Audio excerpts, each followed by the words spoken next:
about sustainable printing solutions from an EC 103.1 sports presentation. Eureka College Red Devils men's and women's basketball on EC 103.1. This Red Devils broadcast is made possible by City Blue Technologies in Peoria, an Epson dealer serving Central Illinois with sustainable office printing solutions. By Windy Puff Pizzeria and Pub in Eureka, and by Cornerstone Family Restaurant in Eureka. Now, let's go live to the City Blue Technologies broadcast booth for coverage of today's game.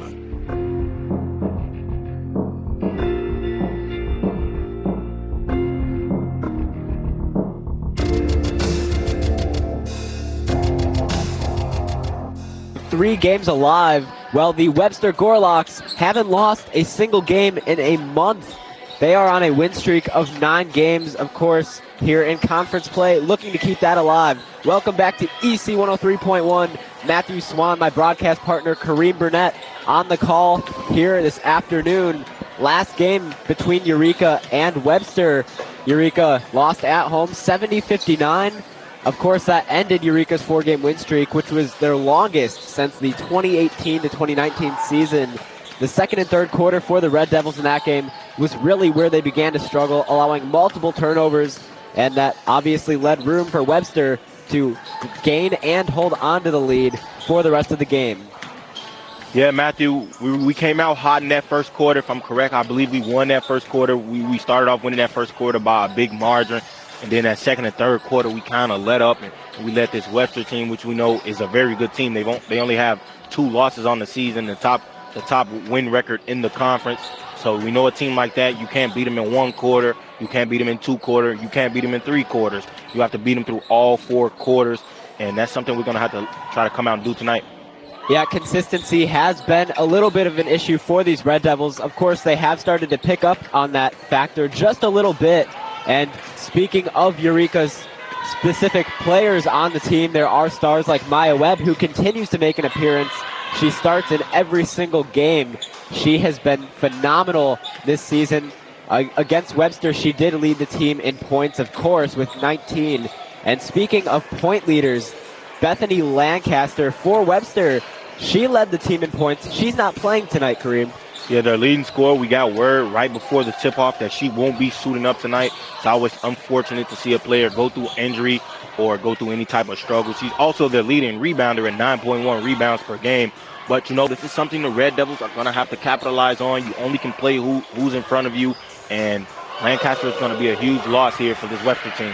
Yeah, that's exactly right. And coming into this one, Eureka, as I mentioned, current win streak of 3 games. They picked up a win at home their last game against Spalding, 72-56. Spalding is just one of those teams that kind of sits in the middle of conference play standings.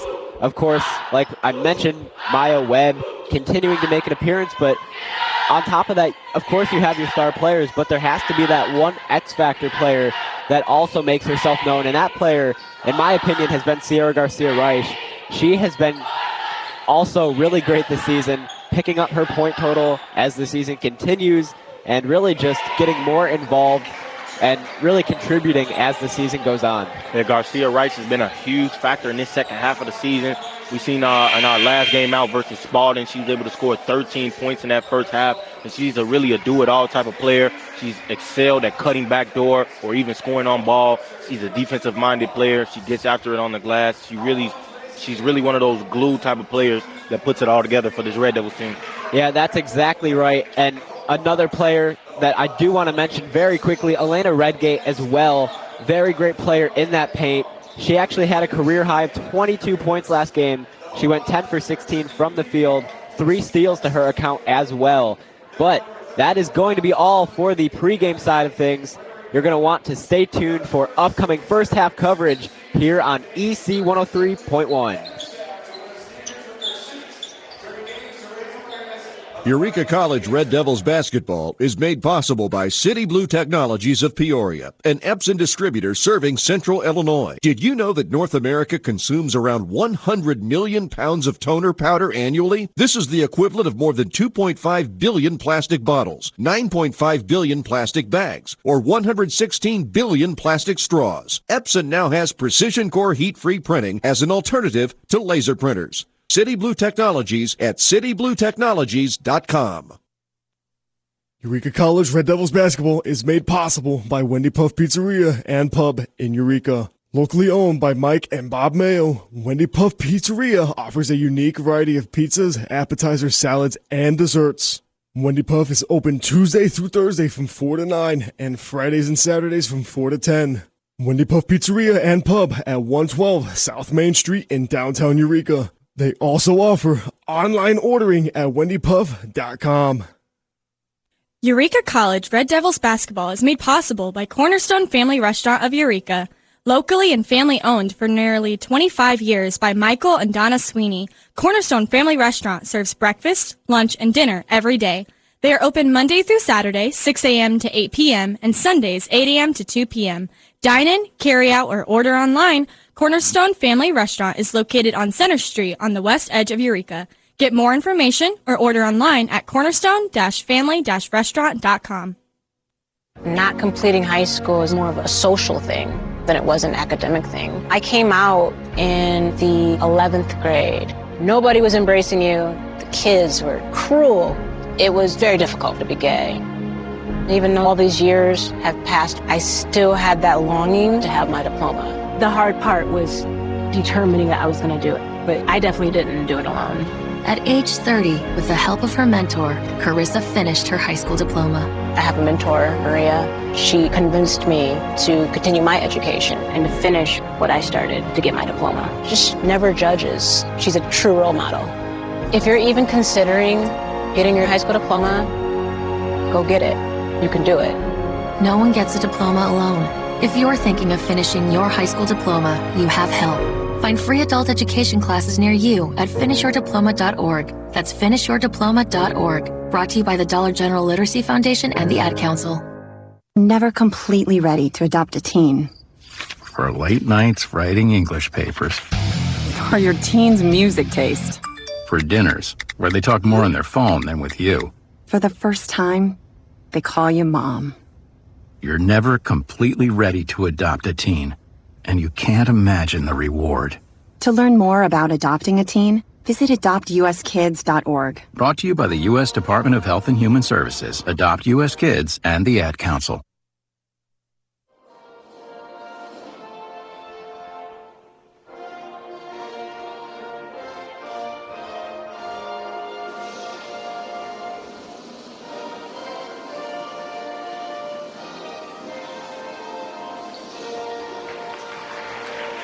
We return here to EC 103.1 as we get ready for the starting lineups for both teams. Again, Eureka on the road here in St. Louis, Missouri, getting ready to take on the Webster Gorlocks. For Webster, we mentioned that the key scorer last game between these two teams for Webster, Bethany Lancaster, is not going to be playing in this game. She has an injury, along with number 11, Maddie Jones. She's the junior out of Wyoming. Maddie Jones, not a lot of playing time this season. She has had her minutes, but only a season high of 17, along with a season high of 3 points. That was a home game against Illinois College. Yeah, Matthew, as we mentioned in the pregame, no Lancaster. Let's see how much of an impact that will be for this Webster team. Just want to say it again, she is their leading scorer and leading rebounder, averages almost a double-double a game, 20.5 points and 9.1 assists for this 12-2 Webster team. Let's see how the Red Devils come out and respond. Yeah, and that's obviously something you have to imagine Eureka is keeping in the back of their minds. Eureka sitting at third in conference play, and when one of Webster's star players isn't able to make an appearance, especially in this important of a conference game, Eureka is going to have to take advantage, and you're going to be able to see that here tonight. I'm sure they're ready to be aggressive And Coach Hedrick, leading the Red Devils, has sort of made that a statement all season long. Being aggressive. This is a Red Devils team that has proved a lot of those other SLIAC teams wrong. Remember, Eureka was predicted to come in 7th in the preseason poll. Right now sitting at 8-5 in conference play. Tied for that 3rd place spot, only behind Westminster and Webster. Yeah, exactly. Tied for that 3rd spot. Ranked at 7 coming in, that would be out of the playoffs. So they came in, proved all the doubters wrong. And I mean, you really have to tilt your hat to Coach Mike Hedrick. Really came in, put his stamp on this program. He did a lot of recruiting over the summer, a lot of development. And overall, he's just done a super duper good job at getting this Red Devils team above what they were predicted to do. And you also have to give a shout out to the actual girls who come in, put in the work, in and out, the new recruits, the returning players. Just, you know, as a fan, as a broadcaster, super proud of these girls and what they've been able to accomplish this season, and really hoping that we can maintain that 3rd seed and get a home playoff game. Yeah, that's exactly right. You'd obviously want to have postseason play, especially for as great of a season as Eureka has had. So as Redgate in the center, ready for the tip-off against Illingworth, and this one automatically ends up in the hands of Gilchrist. Williams going to have to flip it once again. Now in the corner. Wilson guarded by Nahara. There's a screen from Illingworth. Wilson to her right. Outside pass into the hands of Curse. She's going to try to rush to the rim. Right hand and good. And that is how the scoring gets started. You never want to give up an easy layup like that. And here's Webster immediately going into that 3-2 trap. Yeah, and the transition here from the Gorlocks seems to be really aggressive to start. And Elena Redgate responds very quickly as we are all tied up at 2. Not even a minute played in this game. And Red Devils going to stay aggressive in this game, try to be defensive-minded while staying efficient and effective offensively. Yeah, you could see Coach Hedrick for Eureka wanted a travel call there against Wilson, didn't get one. And on the offensive board, Emily Curse putting it up and in. Webster getting back on top 4-2. Redgate trying to get open. Finally, Reich able to get it in play. She's going to take it up the floor, crossing that half-court line. Jackson wants it. Outside pass, Reich, deep 2. That one a little bit too strong. And it looks like it'll go out of bounds off of Illingworth, so this one's going to stick with the Red Devils. Yeah, on the previous play, you got to know Coach didn't like that. It was Curse who got her own rebound off of her own three-point miss. You can't let a player come all the way from the three-point line and get their own rebound. Yeah, and it's just one of those things that the Red Devils have worked on all season long. Last game against Spalding, they gave up 6 second chance points. Not a lot, but at the same time, you want to try to limit that number. And that's a great job by Nahara, throwing it off of one of the Webster players. That was Illingworth, to get it out of bounds against Webster. So Eureka once again regaining possession. Clock at 8:15. And Maxine Nahara has been super adept at being able to save those loose balls by throwing it off the opposing team. That pass nearly taken away. Webb, left hand, no good. Illingworth now running up the floor. Gilchrist, outside pass into the hands of Williams. She's going to have to get rid of it. Top of the key, spinning in the paint, in trouble. And it is going to be a jump ball. Great defense by Eureka. That was amazing defense to stop what looked like a backdoor pass was coming from Wilson. She seen the cutting Illingworth, but the Red Devils were all over that and forced the turnover. Yeah, and we've talked about that in our broadcast pretty frequently. A defensive team for these Red Devils that almost seems like they get stronger every single game, and you have to think there is a motivational aspect to it when you're being slept on and you start to perform better than expected. That one's going to be taken away, and finally it is knocked out of bounds. This will go into possession of the Gorlocks. So clock will stop at 7:32. Very low-scoring game to start this first quarter. Webster on top 4-2. These are two defensive-minded teams. They average both just barely under 70 points per game coming into this game. Back in play here. Curse Pass to Wilson in the paint, loses it on the way up, taken away by Webb. Another great defensive drive there from Eureka. Jackson is going to have to spin out.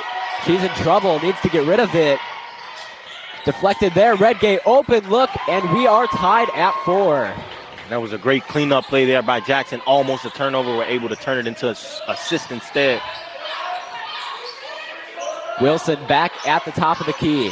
Looking for a screen pass taken away by Webb. Once again, one of the better defenders in this SLIAC conference. Nahara losing it there. Loose ball picked up by Wilson. Nahara got caught up in traffic on that play. Here's an open three from Curse. That one short.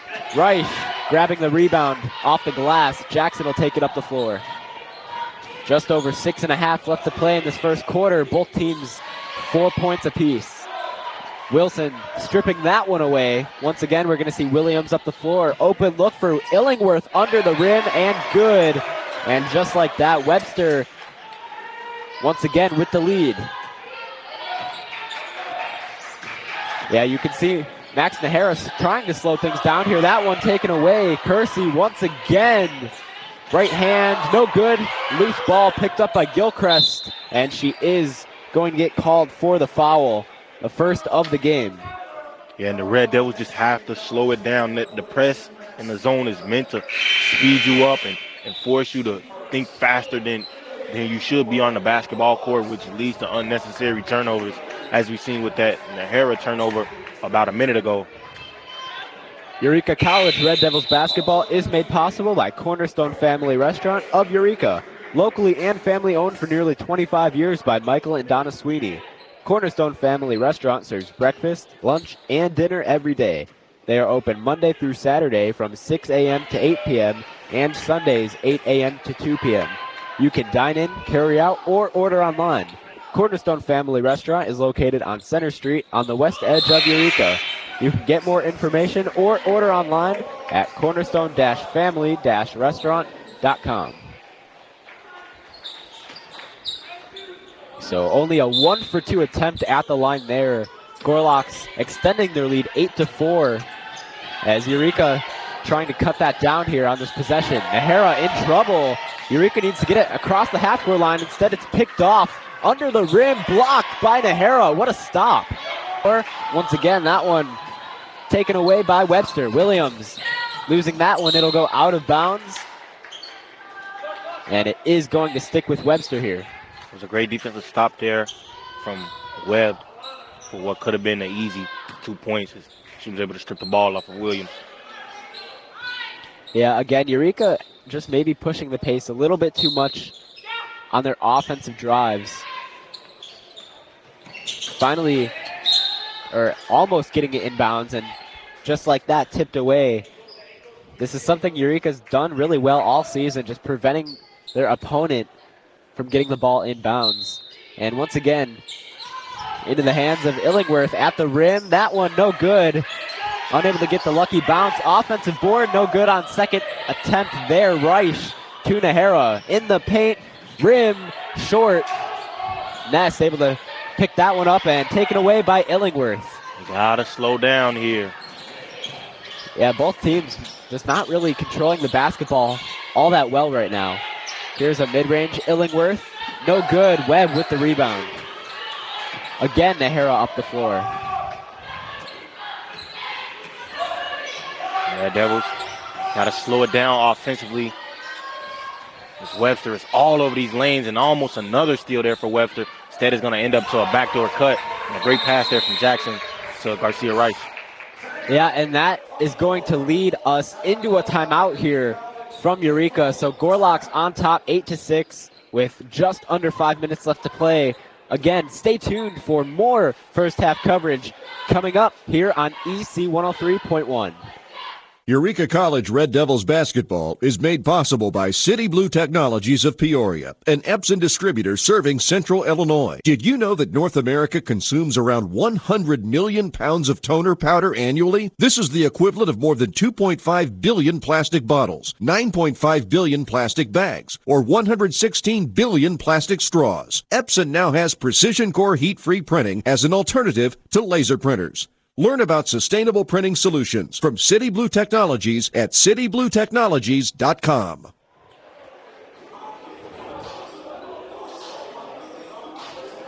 We return here to Webster University in St. Louis, Missouri for more first half coverage between the Eureka Red Devils and the Webster Gorlocks. Webster leading right now 8-6.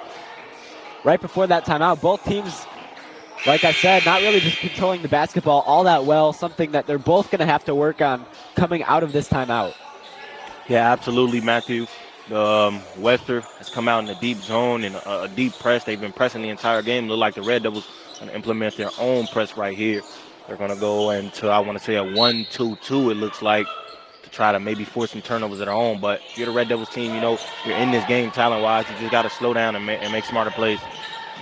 Yeah, Denbow with the basketball, passing into the paint.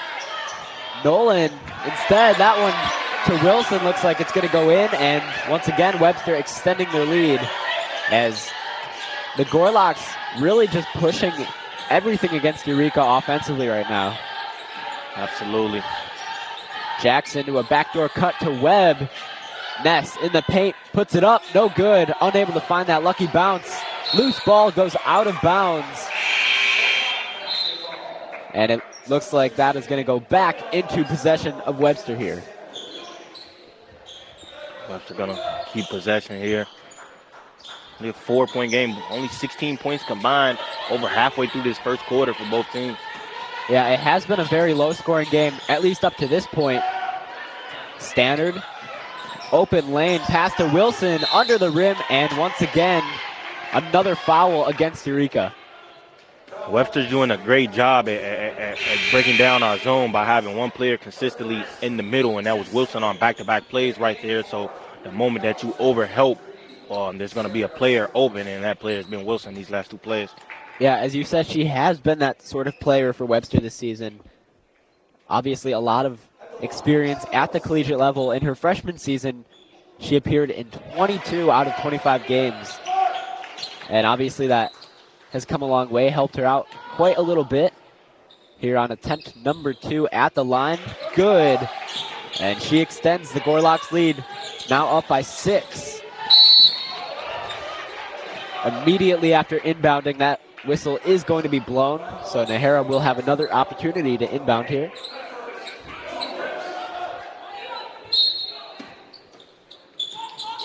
Trying to find Jackson, gets it to her. She's trapped in the corner, nearly taken away by Webster. Instead, there's going to be another whistle blown.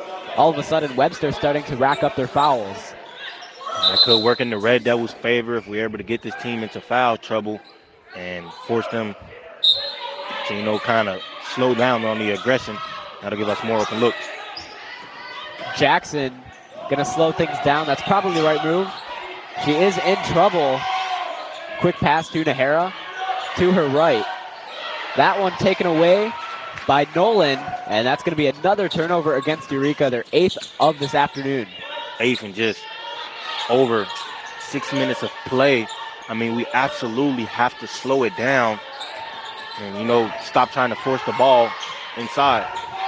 Yeah, especially when you have a very competitive basketball team. And this is a team that might look better on paper, but you can beat them.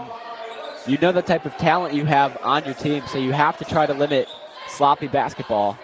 And that's something Eureka's struggling with right now. Absolutely, Matthew. We're not entirely outmatched on the talent side. I would say we can match any team talent-wise in our conference. But you know what kind of puts us over the top is our heart, our hustle, and our effort. Yeah, that's right. So there is another timeout taken. We'll take a break as well. Again, stay tuned for more first half coverage here on EC 103.1. Eureka College Red Devils basketball is made possible by Wendy Puff Pizzeria and Pub in Eureka. Locally owned by Mike and Bob Mayo, Wendy Puff Pizzeria offers a unique variety of pizzas, appetizers, salads, and desserts. Wendy Puff is open Tuesday through Thursday from 4 to 9 and Fridays and Saturdays from 4 to 10. Wendy Puff Pizzeria and Pub at 112 South Main Street in downtown Eureka. They also offer online ordering at wendypuff.com.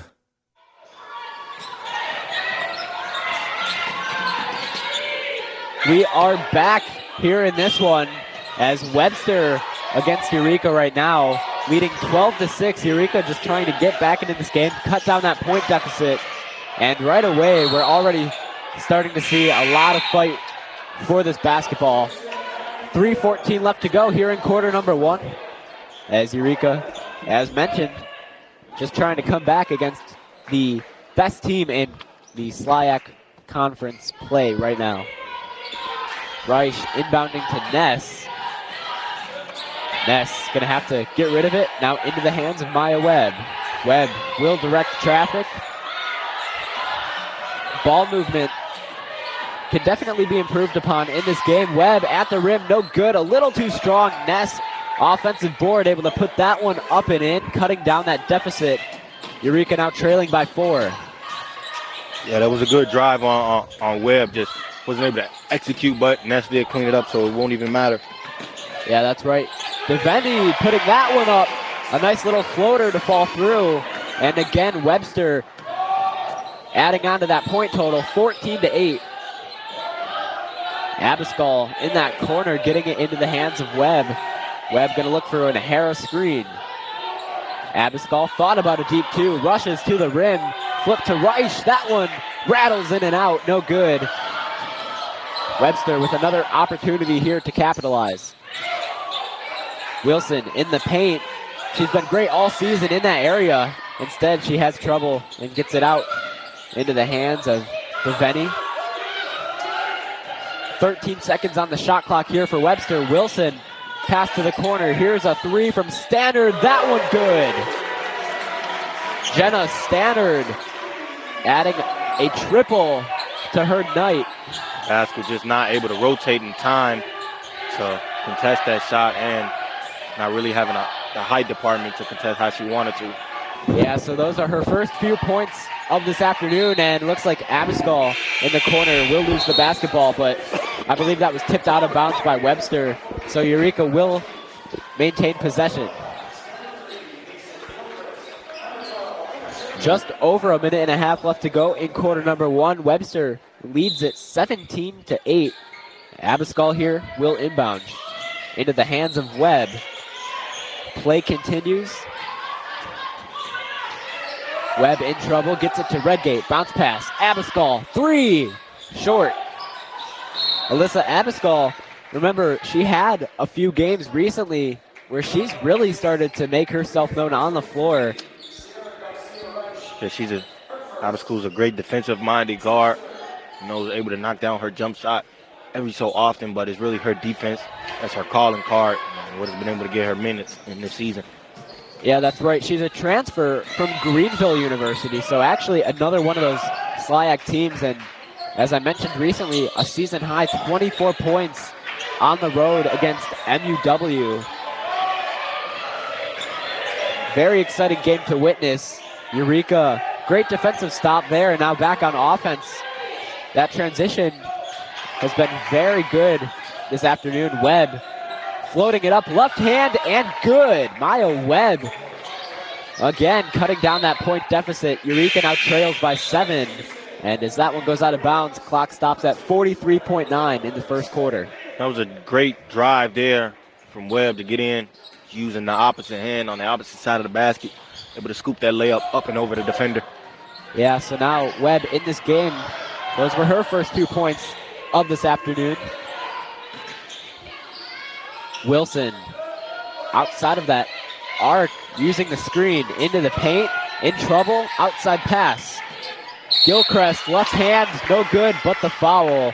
And she will be sent to the line in hopes of extending this lead. It was a great drive there by Gilchrist. She was upset at herself for missing that, but going to earn herself a trip to the line. Eureka College Red Devils basketball is made possible by City Blue Technologies of Peoria, an Epson distributor serving Central Illinois. Did you know that North America consumes around 100 million pounds of toner powder annually? This is the equivalent of more than 2.5 billion plastic bottles, 9.5 billion plastic bags, or 116 billion plastic straws.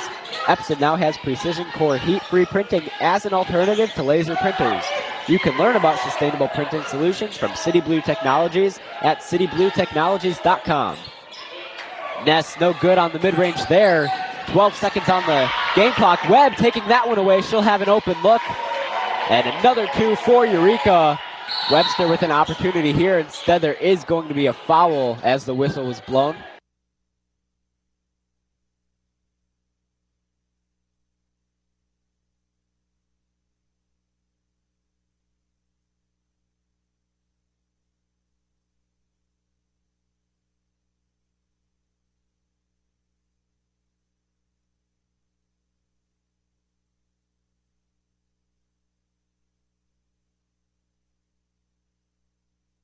Our team is scoring. Yeah, so after that foul, looks like Sherman at the line, unable to knock down her first attempt. And she's going to go 1 for 2. It's now a 20-12 game. Eureka will have 5 seconds to potentially get one last shot up. 1 second left. Abascal going to have to get rid of it, and she's unable to do so. And of course she makes it after the buzzer. But that is how the first quarter will end.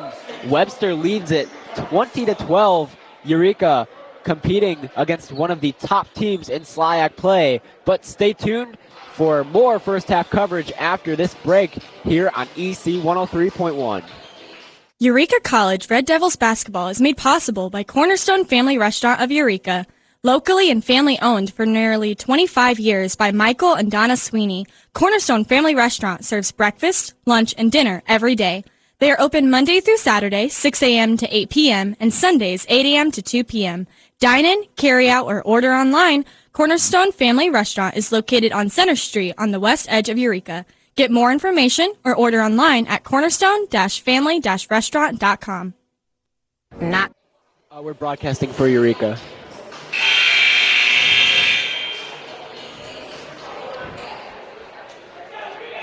Back in St. Louis, Missouri for more first half coverage between the Eureka Red Devils and the Webster Gorlocks. After one quarter, Webster has the lead 20-12.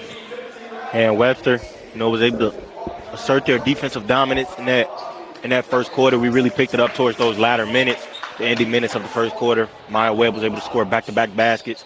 We got some backdoor cuts from Garcia Rice. And, I feel like we just have to be more patient offensively, and, we're well within reach of winning this ball game. No, I agree completely. Patience is something that Eureka might need moving forward. Of course, they've been trying to speed things up a little bit, and they haven't really needed that type of play. For Webster, Curse, Williams, and Wilson all tied for the team point lead at 4 in this game. Wilson against Redgate, spinning at the rim, puts it up, and good. That's a great move right there by Emily Wilson. That was a great move by Wilson. She did a half spin, and then committed to a full spin and got wide open to the basket. And we got a tie up here, going to get a jump ball. Yeah, again, that's something that Eureka right there has to try to eliminate. You shouldn't ever be in that position, especially after inbounding the basketball, where you're all automatically on the floor fighting for a loose ball. Yeah, Red Devils, we got to space this floor out some more. We got too many players bunched up in one spot, making it a lot easier for the press. Yeah, as you can see, it looked like Reich and Jackson almost ran into each other there, just trying to receive the inbound. Jackson bounce pass, and that is going to be a travel. So another turnover against Eureka. That'll be their 9th. And Webster, up by 10, will regain possession. Don't get hit with a travel call there, so an unforced turnover on that play. Yeah, a lot of the play that we've seen from the Red Devils this season, and you'll hear me talk about this a lot, but it consists of Eureka starting off really strong, outscoring their opponent early in the first quarter, which unfortunately didn't happen here this afternoon, and that'll eventually lead to Eureka struggling in the middle half of the game, so the second and third quarter, and at that point, they're close to being out of it. So that's something you're trying to prevent for the Red Devils in this game. The Red Devils have just had a hard time getting the ball in and getting it above the half-court break line, and that's just something we can't do if we want to win this game. We have to be able to get the ball in efficiently and get it up the court so we even have a chance at scoring. Yeah, Coach Hedrick telling his players what to do in this situation. Jackson guarding Williams at the top of the key. Now Wilson, Illingworth in the paint, loses it, and that one's going to go off of Jackson out of bounds. So again, Webster maintaining possession. Clock stops at 8:52. Gorloks lead it 22-12. That was good defensive pressure there by Jackson. Yeah, that's exactly right. Eureka's defense starting to make a slight appearance early in the second quarter. Now into the hands of Williams. Great crossover move there, stopping her feet, left hand, and good. Webster now up by 12, their largest lead of the afternoon. That was a great move there by Williams. Reich, corner three, short. Nahara, offensive board. That's exactly what we need. We need these second chance opportunities. Webb stopping her feet. Reich under the rim. Great move there. Great pass from Maya Webb. We need more easier looks like that. Easier looks at the basket instead of trying to go one-on-one and getting turnovers. And that's going to be an and one play. And Webb is in disagreement. She's saying her hand was just up. She don't believe she extended or forced any contact right there. Yeah, Emily Kurse doing a great job at drawing the contact. And she has an opportunity to make this a potential three-point play. Something that Eureka is trying to prevent moving forward. Redgate with the rebound, and it looks like Webb will take it up the floor. Just over 8 minutes left to go in quarter number 2. Webster on top, 26-14. Jackson breaking free from that little outburst of traffic to Redgate, who knocks that one down for the short mid-range. And one thing I've noticed about the Red Devils in this press, they've been trying to get the ball up the right or left sideline. Usually in the press, you want to get the ball up the middle, because if you get it up the sideline, you already have the two defenders guarding you. Then that sideline, that out-of-bounds line, is serving as an extra defender because you can't step over that line. It would be illegal and it would be out of bounds. So they need to try to get the ball more up the middle, as Nahara found a cutting Garcia Rice to cut this lead down to 8. Yeah, that's a great point, Kareem. And really just court vision awareness. Here's a top of the key three, Webb! And that one falls through. Eureka cutting it down once again. This one is going to be picked up by Kurse, fighting for the basketball. Great job by Nahara. That was great, a great back-to-back three possessions for the Red Devils. You had the triple from Webb, you had the backdoor cut from Redgate, and then 2 forced turnovers, a near forced turnover, a jump ball here from Nahara. And the Red Devils have cut that 12-point lead down to a 5-point lead. Yeah, and the Red Devils starting to see their own boost of energy here in the second quarter. Here's a three, that one way off from Claire Williams. Reich picking up the rebound. Another opportunity for Eureka here to cut down that deficit. Webb once again. She's going to use the Nahara screen. Now into the hands of Nahara. Between the legs, flip to Webb. Eureka can slow things down here. 10 on the shot clock. Back to Nahara. And there is going to be a foul. Block and foul. And I'm trying to get a gauge of this Webster defense. At times it seems like they're playing a 3-2. Then at times it seems like they're playing a man, like sagging off on the Red Devils corner shooters. So interesting thing to notice, Webb gets wide open in the corner, not able to make that one. Yeah, maybe a little bit too open for Maya Webb there. She was a little strong on that three. Here's an open look for Williams. That one short as well. Both teams having a slight problem knocking down the three ball here. And right under the rim, Wilson is going to get fouled. And I understand our girls not trying to get hit with fouls, so they're not as aggressive on the glass, but you can't let this is the second or third time in this game we've let one of the Webster players get their own rebound off their own miss. Offensive rebounds are a horror.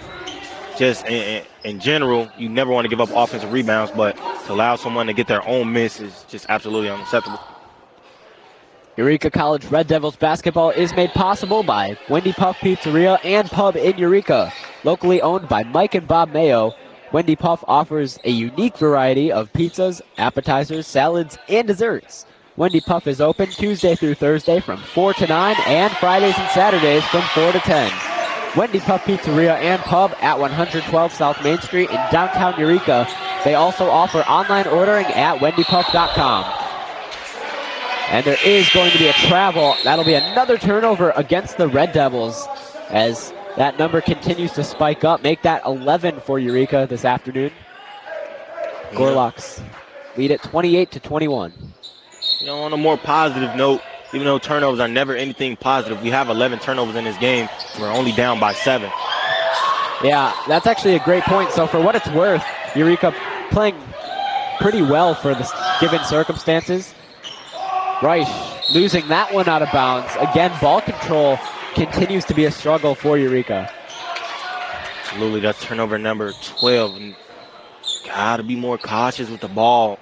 Only down 7 with 12 turnovers, but imagine we only had 6 turnovers. We might be winning this game right now. Nolan able to keep that one in play. Jackson taking that one out of the hands. Webb now up the floor. Thought about stopping her feet. Instead, spins, fires short. Nahara picking that one up. Webb slowing things down. Now into the hands of Jackson. 15 on the shot clock. Jackson, rim, left hand, no good. And once again, Webster with an opportunity to add on here. Bounce pass, Nolan, that's an open look, and she'll add 2 to her night. And that just came from the Red Devils not getting back in time on that possession. Yeah, it's almost like every time the Red Devils see their opponent score, they feel the need to have to pick up the pace, which obviously isn't true at all. Jackson recovers there. Webb with a 3, no good. That one's going to be taken away by Williams. And there is going to be a jump ball according to the ref on the floor. So clock stops at 5:10. Jump ball here. Should be Red Devils basketball. So we see Abascal and Zarello both make their way into the game. So Abascal returning into this one. Zarello seeing her first minutes. Reich, 3, that one spinning in and out, no good. Webster catching a little bit of a break there. Now in the corner, pass into the hands. There's a shot, that one good. Another 3 points added to the scoreboard here for Webster. I think that was Dembo made that 3, and the score was once a 5-point deficit has been increased back up to 12. Yeah, that's right. Denbo finally getting her first few points of the night. Eureka unable to make anything work offensively there as Nolan will take it up the floor.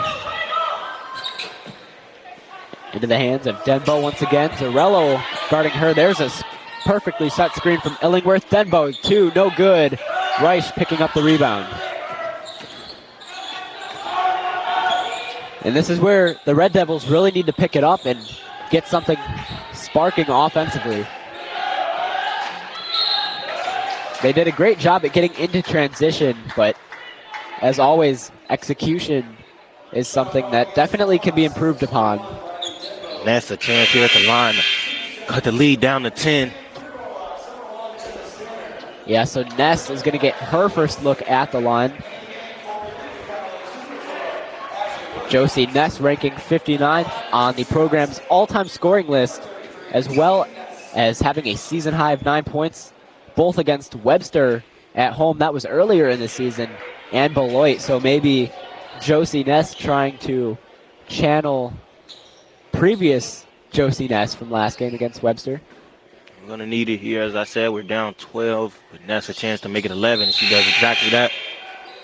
So Eureka, once again, cutting it down, trailing by 10 with just over 4 minutes left to go in this first half. That one into the hands of Nolan. Deveni Wilson unable to hold on there, and Eureka will once again get the basketball. Seeing Ashley Wilcox, her first minutes of the game, some of her first minutes of the season. She dealt with some knee injury. She's currently wearing her knee brace. She's been battling since early on in this season. Started and played in all 25 games last season. So a big piece for the Red Devils here. Let's see what she'll be able to come and produce today. Yeah, it's definitely always good to get your first look at season play, especially towards the end of the season when it's most needed. And it looks like Zarello going to get called for a travel there. Red Devils, I believe that's turnover number 14 or 15 for the Red Devils. And mentioned a few minutes ago, they weren't extremely affecting us. They're starting to kick in now as we're down 11. Yeah, we talked about Eureka having that X-Factor player as Wilson somehow managing to get past Abascal, still puts it in to extend the Gorlocks lead. Abascal, no good on that mid-range. Layup. Wilson taking it up the floor. Again, into the hands of Devaney. Top of the key, Stannard. Just under 3.5 left to go. Wilson back in the paint, spinning, putting it up, no good. Zarello picking up the rebound. But as I was talking about, we know Eureka has their star players like Maya Webb, and we're just looking for that X-Factor type of player as Redgate adding another 2 points to her night. And there is going to be a timeout here for Eureka. So again, we will take a break as well. Webster 35, Eureka 24 as they look to continue to cut down this point deficit. Stay tuned for more first half coverage here on EC 103.1. The Pegasus has been Eureka College's news source since 1889. Reports from the Pegasus can now be heard on EC 103.1. I'm Emily Virgil, Pegasus Editor-in-Chief. Catch your 2-minute Pegasus news update weekdays at 8:20, 12:20, and 5:20 right here. We'll discuss events happening all over campus and let you know what the Pegasus staff has planned for its next issue. It's the 2-minute Pegasus news update weekdays at 8:20, 12:20, and 5:20 on EC 103.1. Back on the floor as the Gorlocks and the Red Devils look to pick it back up right where they left off. Just over 3 minutes left to go. Webster leads at 35-24. Wilson, deep mid-range two. That one falls in. Wilson is on a fajita right now, scored about the last 6 points. His Gorlock squad. Yeah, she now leads the team with 10 here this afternoon. Nahara in trouble, finally getting it into the hands of Webb. Redgate, deep two, that one no good. Offensive board there by Wilcox, right hand, and she is going to draw the contact. They're going to call a travel instead. I did think that she drew the contact before she traveled, but Wilson going to get hit with a travel, so going to be another turnover for the Red Devils. Yeah, so turnovers, just like last game against Webster, are starting to become an issue. Standard play calling now into the hands of Nolan. Top of the key. Here's a three. That one nearly getting the lucky bounce. Instead, Wilcox able to take that one away. She's going to have to slow things down, making her way across the half-court line. See if she can get something going. Red Devils in dire need of a bucket. Webb stopping her feet. Nahara deep two. That one good as Maxine Nahara starting to find her groove this afternoon. Her in her sweet spot, that mid-range, about free throw range. Gilchrist at the rim, finding the lucky bounce with the left hand. She's now at 6 points in this game. So the Gorlocks continue to extend their lead here. Jackson trying to return the favor and does so. Great stop-and-go move is, and Nahara stole it on the inbound pass. And Webb, top of the key, triple, knockdown. Good. Maya Webb, another three. That'll be her second here this afternoon. And Eureka, all of a sudden, only down by 8 points. Stannard to Wilson. That pass is deflected, taken away by Redgate. Red Devils trying to make another run here, like early on in that first quarter. Yeah, you can slow things down here. Webb, another three. No good. Looks like Jackson able to get the offensive board. Nahara with the three. That one's a little bit too strong. And Redgate tried to take it away. She is going to get called for a reach-in. Like the refs are a little loose with their whistles today. Anticipated a foul that I believe never came, but the ref do have a better angle at it, so maybe he's seen some contact that I didn't see. Yeah, that is always a little bit of a killer as well when maybe the refs aren't necessarily on your side, but Eureka, again, still able to keep this game within a manageable distance. Webster will inbound here. Just a minute left to go in this first half. Gilchrist pushing the pace, nearly losing it. She's stuck in the corner, double teamed. Outside pass, looks like Williams will reset here. Wilson with the basketball, 13 on the shot clock. Into the hands of Hupp, she fires a three. That one no good, Reich right there taking that one away.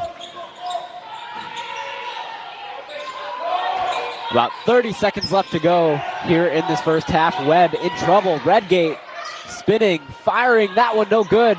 Tried to bank it in. Reich offensive board, and her shot will fall extremely short, and that'll go out of bounds to stop the clock at 22.4. As mentioned, Eureka able to keep this one in a reachable distance. Oh, it looks like this one will stick with the Red Devils. Webb thought about a three. Instead, inside the arc. Stopping her feet. She's in trouble. Fires up and draws the contact. She'll be sent to the line. Webb and Gilchrist been having, some aggressive back and forth on the defense and the offensive side. Both of the players really getting in each other's jerseys here. So, interesting matchup to keep note of. Yeah, two very aggressive teams starting to pick up the intensity here as Webb knocks down her first attempt. Red Devils again cutting down that point deficit. 17.2 left to go in this first half. As mentioned, Maya Webb, a player that has started every single game this season. She's going to go 2 for 2 from the line there. Much needed basket for the Red Devils. Able to make their own run, the second run that they've made in this game. Now game only within 6, and Redgate's going to steal it. Yeah, 15 seconds on the shot clock here. I think you hold it for the last shot. Abascal does the exact opposite, but she makes the shot. 5 on the clock. Again, picked off. Eureka needs to get a shot out here. Abascal, deep three, no good. Maybe could have moved up a little bit closer to the rim, but either way, I would say that's a pretty bright ending to the first half, especially, as mentioned, given the circumstances. Webster, 39, Eureka, 35. Kareem, are there any key players that really stand out to you here in this one? Overall, I just have to credit the team's defense in general. We've really been able to pick it up and force our own turnovers, even though we've given up a lot of turnovers on the other end, and that has allowed us to climb back into this game. We were down 13, and it looked like Webster was going to run away with it, and we've been able to cut it down to only 4. Yeah, that's right. It looked like Webster was really killing Eureka with the turnovers, but to end the first half, both teams 14 turnovers apiece. And as mentioned, going into the halftime break, Webster leads at 39-35. Stay tuned for upcoming second half coverage up next here on EC 103.1. For over a century, local radio has evolved with the needs of the community. From politics to pop culture, we keep you informed, bringing you the most relevant news on air, online, and on the go. You have trusted us with your news, sports, weather, and entertainment. Trust us to keep moving with you. Text radio to 52886 and tell Congress local broadcasting is here to stay. Hello, and welcome to the Eureka College Halftime Show. I'm here with the theater director, Cheyenne Flores. How are you doing today, Cheyenne? I'm lovely. How are you? I'm doing really well. Thank you for asking. I'd like to start by asking what your background in theater is. Oh, absolutely. So, like most theater people, I started my background at community theater at the local opera house. And then from there, once I had opportunities in high school, I jumped on them, did everything that I could. Once I went to undergrad, I was like, yes, this is what I want to do. I want to do a career in theater. I studied mainly costuming. That was honestly my first love. But I realized there was more out there for me, more that I wanted to do. So I went and got my Master of Arts from Illinois State University, and now I'm here. Do you have any plans to continue your education in theater? Absolutely. I want to go get my PhD, but mainly because I want to teach college students at the end of the day, and that is the next logical step for me. Oh, that makes total sense. What made you fall in love with theater? Theater has this ability to just encapsulate this magical idea and just the spectacle of it all. Just the lights, the cameras, the costumes, the dancing. I've always loved that aspect, but most importantly, it's imagination at the end of the day. We were kids in the backyard playing princesses and heroes, and now we're on stage playing princesses and heroes and maybe a villain or two. So imagination really fills the drive for being on stage as an actor. Absolutely. When people ask me where I come from, I always say that I've had a creative heart, and I just want to keep creating, and I want to keep giving students access to create things that they wouldn't normally think of. Yeah. Continuing our imagination into adulthood. Absolutely. Yeah. I love that. How has your experience been at Eureka College Theater? Eureka College has honestly been one of the best experiences for me. I kind of got thrown in halfway through the year, and I didn't know what I had entailed, but I have the most dedicated students because it's a smaller college, because we have the sources that we have. I require a lot from my students to get the production to a point that it needs to be, and you guys, because you are one of my acting students, you have put so much effort and so much energy into what it is. It makes my job easier, to be honest. That's amazing. It's definitely been a delight to be a part of such an experience from a student standpoint. What are your hopes for the future of Eureka College Theater? My hopes is always to expand. I want more people in the theater, more people comfortable with being involved in theater, whether they have a theatrical background or not. You know, theater is supposed to be a welcoming space. It's all about ensemble work. Our goal, believe it or not, is to make friends in a lot of ways, and to make beautiful experiences for both the audiences and for ourselves. We only ever have maybe 3 months to do something. So to have a bigger collective will always be my goal. Always bring more in. Have you enjoyed doing the smaller shows? I do enjoy the smaller shows. Last semester we had an all-female cast, and that was a really unique experience. Honestly, I don't think it's an experience that I will have very often in my life. And to have an all-female cast means that we get to joke in different ways. The environment was a little bit different, but I look forward to bringing in as many students so that they know what it's like, we have this scary idea of standing in front of the stage, but really it can be a lot of fun. I know I've told you this, and I've told my other students, when you're on stage, imagine you're talking to your best friend. And that's what I always hope for all of them, that we all become best friends. Well, you guys can be friends. Yes. What has been your favorite part of being a part of Eureka College Theater? Honestly, just the memories. The rehearsals, the group text, the late night emails wondering, do we have rehearsal tomorrow? All of you guys, or at least my experience so far, is all my students also have jobs, they have academic careers, they have all these other aspects, and theater is just another job for them to take on. So my hopes is that we continue to build a welcoming environment for others to come in. You know, I've worked with students that didn't have a theatrical background before, and then there's those who do have a theatrical background, and we find this beautiful middle ground of being like, oh, this is how I can help you, this is how I can get you where we all collectively need to be. So to make theater about building friendships, building connections, building experiences for both the ensemble and audience, I think Eureka College has nothing but endless possibilities of where that can go.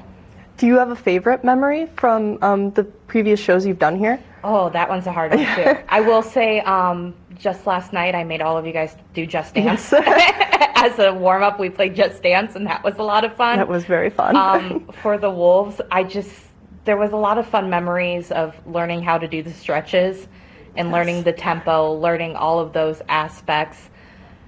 Just a lot of laughs, a lot of jokes, and you know, it's one of those situations that even 20 years from now, you could tell your potential children in your life, hey, one time I played a soccer player and she had to have a mental breakdown on stage. And it was honestly a really rewarding experience. And you learn and you grow and you have these funny little memories that you forget about until you're like, oh, that's where that jersey came from in the back of my closet. It's beautiful. Is there anything you would like to end on today? I would just like to remind people that theater is for everyone. It's for anyone and everyone. I love working with people from different backgrounds. I love working with people who are new to theater, who haven't been around theater for a lot, or who left theater and are choosing to come back. Approaching theater in this new adult life of yours as college students means you get to approach more serious subjects, and I hope to bring that to students, stuff that they care about, stuff that they find entertaining, but also stuff that makes them grow a little bit. That's always my hope. It's amazing. It was so wonderful to talk with you today, Cheyenne. Thank you so much for your time. I really appreciate it. Of course. Happy to be here. Hannah complained of a headache. It was a rhabdomyosarcoma. Within a few days, Hannah was in treatment because we were told that the tumor was very aggressive. And it very quickly became clear that St. Jude was the ultimate place to be. So we've essentially put our lives in South Africa on hold. Incredibly blessed to be here. St. Jude is an asset to the world. The research that is developed here is offered freely to the rest of the medical world. The entire way that the place operates is just to give and to care. I think it's the kind of place that not only stands as a beacon for pediatric cancer, but I think it could teach the world a couple of lessons about how to treat people. And I think if those lessons could be learned, even in their most basic form, this world could be a better place.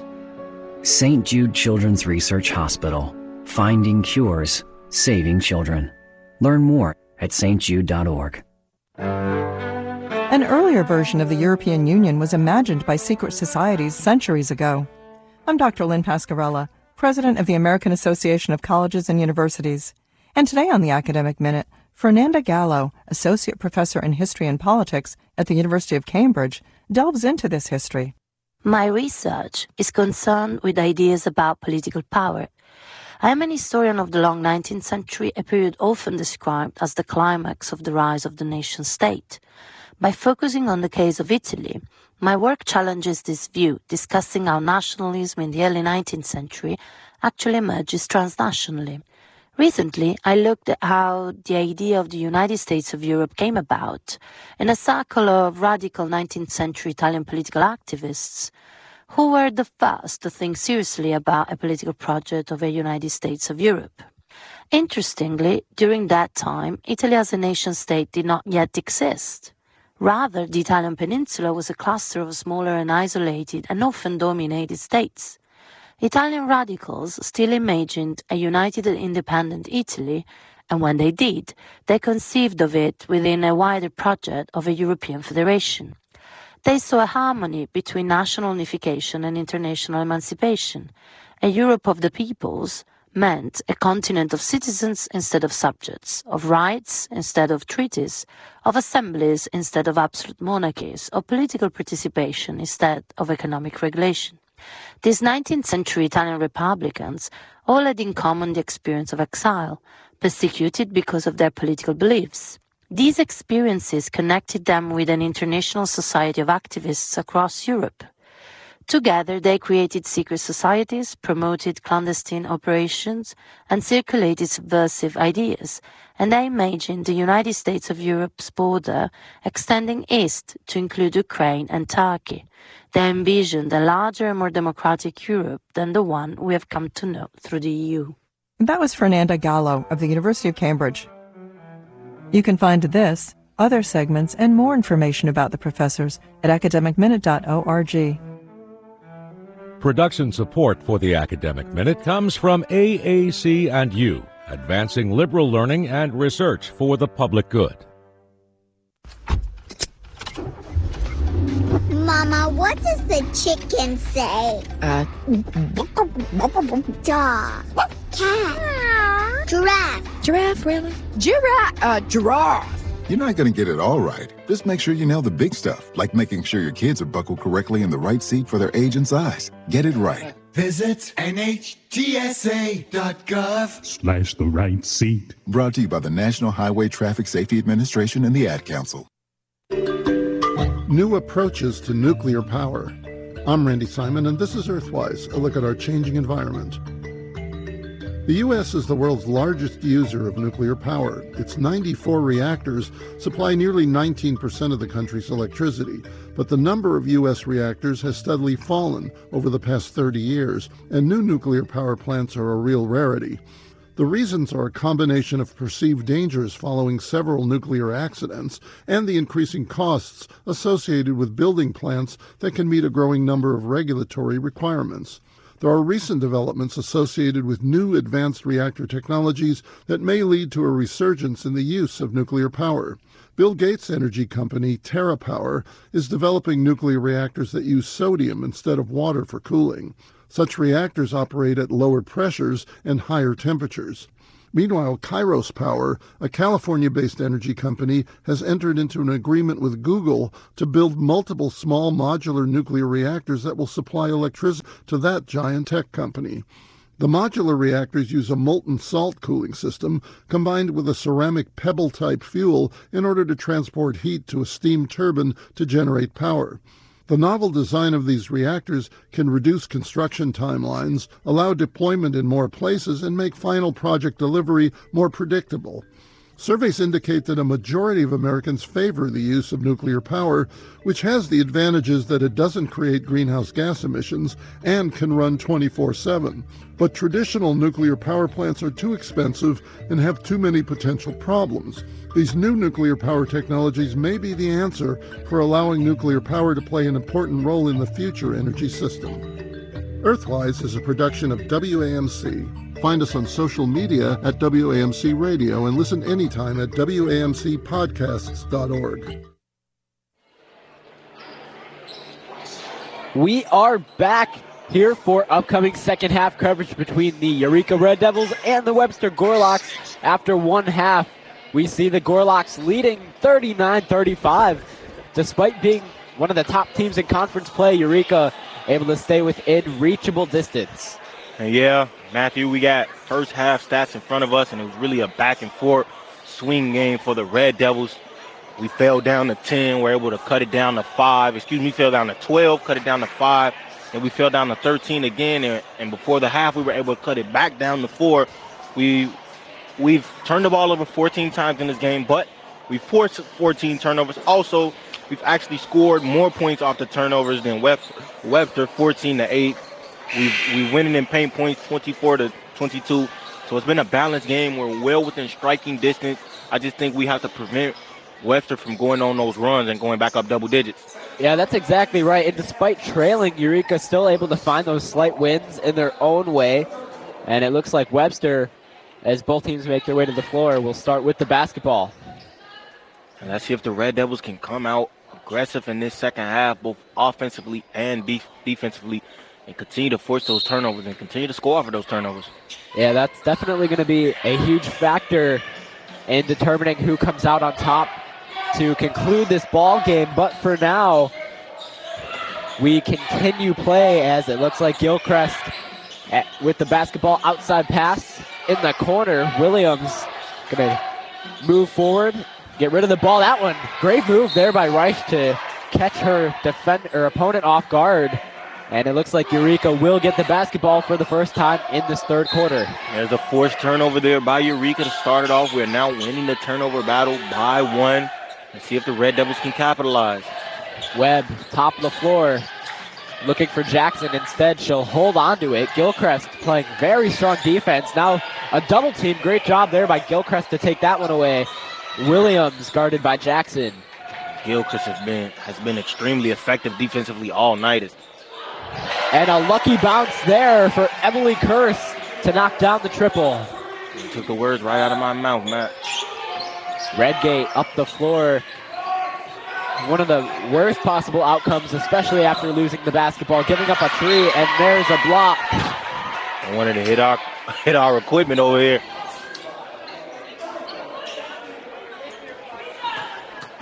That was a great drive by Redgate, but it was Illingworth there to clean up the defense for her team. Yeah, maybe just a little too bit contested there, and that inbound pass from Nahara leads to a turnover, and that turnover leads to a turnover, I believe. We just can't be sloppy with the ball like that. I believe that's Nahara's 5th turnover. You know, some unforced errors from her. I know she's probably looking to clean that up for herself. Just got to be a little more patient, a little smarter with the basketball. You know, Maxine Nahara, a very smart basketball player. Sure, she'll turn it around. Yeah, again, this is a Eureka team that likes to push the pace, and You know, you have to think that occasionally they're going to have to slow things down. Great job by Nahara to spin out there. Bounce pass, Reich. Open looking at 2 off the backboard, no good. That one's going to be rebounded by Curse. Like Garcia Rice could have maybe got closer to the basket and got a floater. Wilson on the other end, also no good. Net Webb. Nahara pushing it up the floor. Euro step, puts it up, no good, but she is going to get fouled. Got a blocking foul right there. It was Illingworth. Excuse me, that wasn't Illingworth. That was Wilson trying to set the charge there. Yeah, and unable to do so. Again, that allows Nahara here to step up to the line.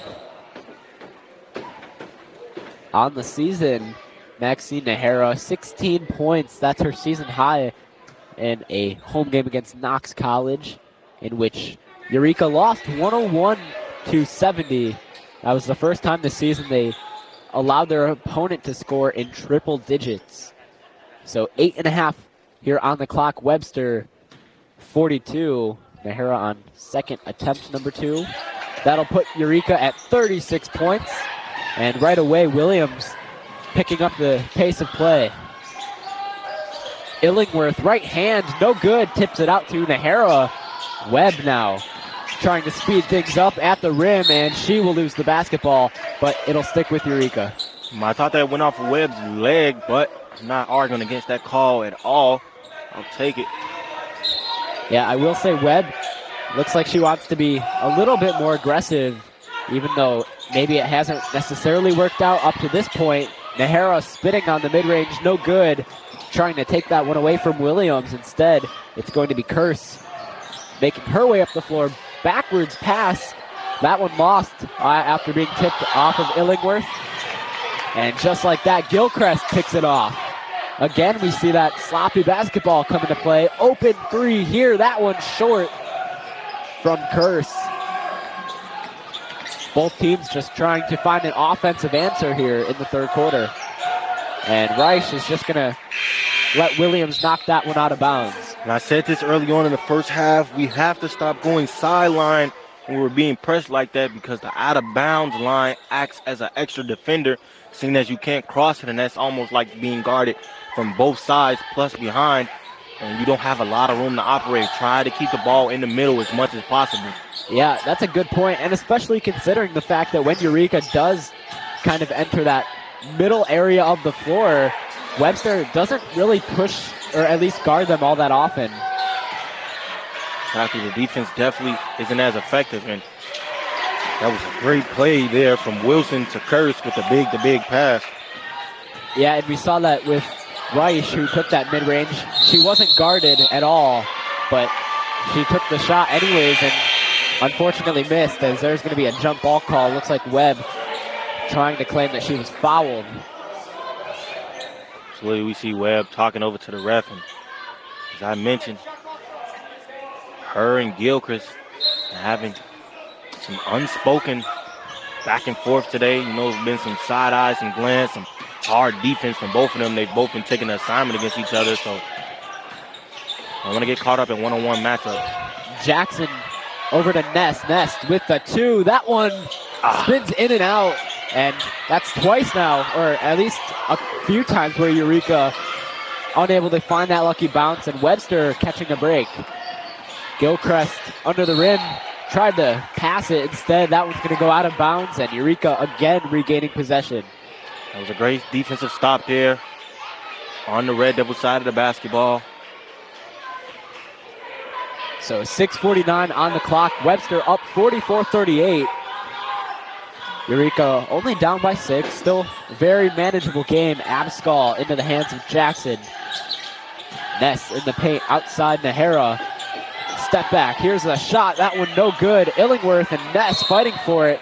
And it looks like this one will go back into the hands of the Gorlocks. It was a great hustle there by Ness, just not able to save it last minute. So Wilson will inbound here. And she'll get into the hands of Kersey. Pass that one taken away by Nahara. Great read there from Eureka. Webb pulls up, shoots, no good. Fighting for the basketball. finally getting it into the hands of Wilson. Looked like Gilchrist having a little bit of trouble there. Curse unable to maintain possession there, and it'll go out of bounds, but looks like Webster will keep possession. Believe that is going to be a foul against Nahara, so again we see another clock stoppage. 6:12 left to go. Gorlock still up 44-38. Curse again, inbounding into the hands of Williams. I will admit turnovers for both sides have slowed down, at least in the last several minutes. Webb, as I say that, taking that one away. Bounce pass, Nahara. That one, a fight for the basketball between Williams and Nahara, and a jump ball is the call. Game getting a bit aggressive here. Both teams getting into it. Both teams passionate, defensive-minded teams. Yeah, it looks like Nahara and Wilson maybe having a little slight discussion, but quickly resolving that one. Just under 6 minutes left to go.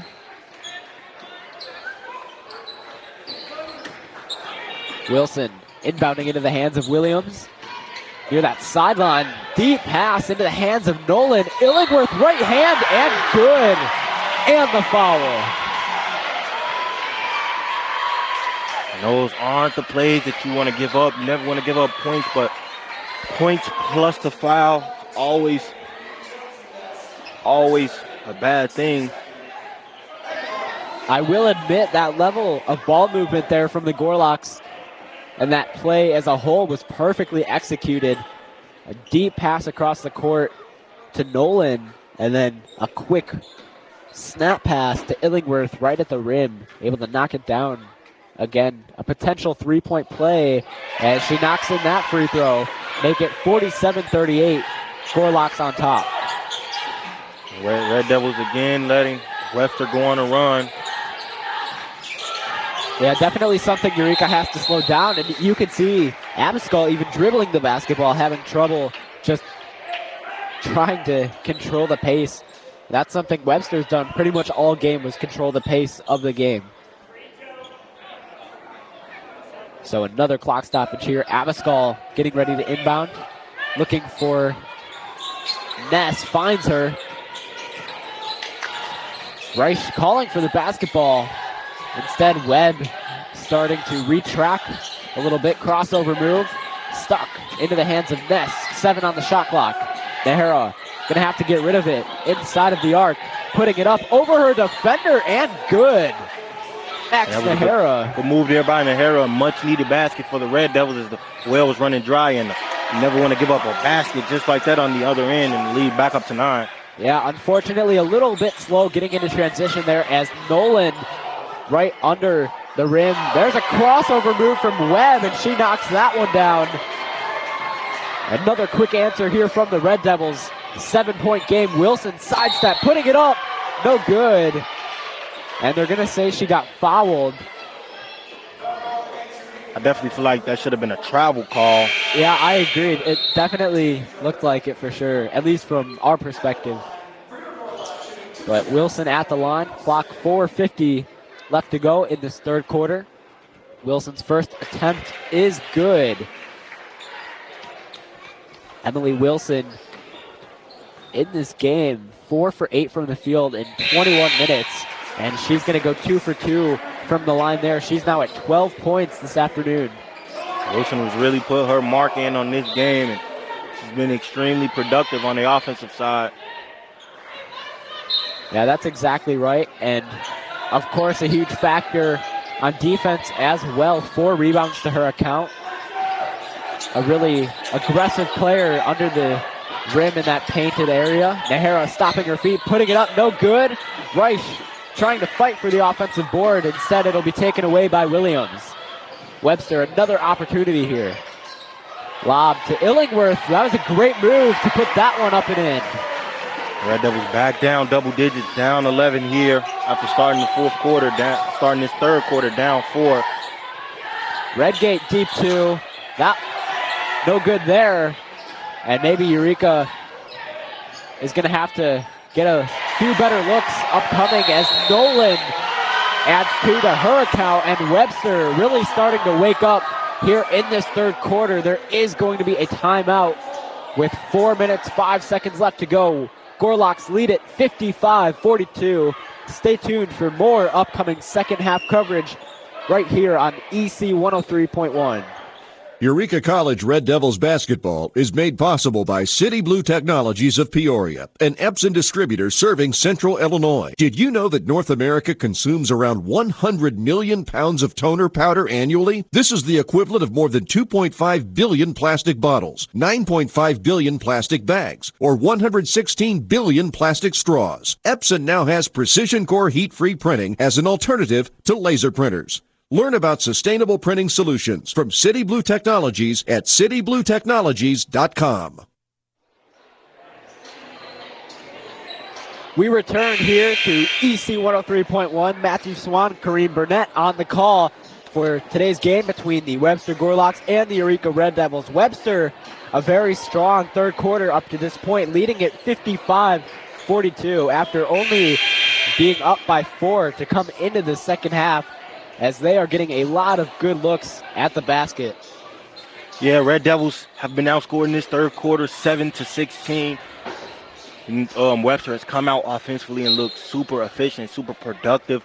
They've been swinging the ball. They've been knocking down threes. They've been getting and ones, and the Red Devils haven't been able to take the lid off the rim so far, not even cracking double digits yet, but we know they're capable of going on a run of their own. Yeah, Webster definitely taking advantage of Eureka's turnovers here. Abascal, corner three, that one's strong. Rebounded by Nolan, and she's going to be in trouble. Double teamed by Webb and Nahara. Abascal trying to pick that one off. Instead, she caught it while she was standing out of bounds. I don't think she realized. So Webster again regaining possession.